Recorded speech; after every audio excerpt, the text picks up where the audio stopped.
Guys, share ko lang sa inyo yung hope na nabili ko. Yan siya guys. So, tikman natin yung Munggo Special.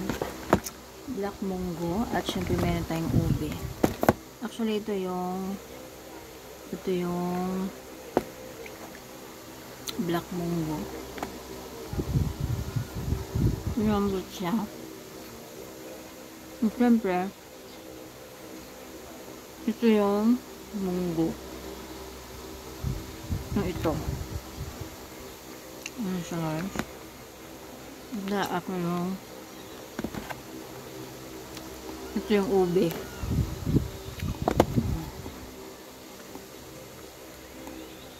Super lambot. Ang sarap. Malinamnam siya. Iba yung mga hupi ang nabibili natin kasi ito made in China.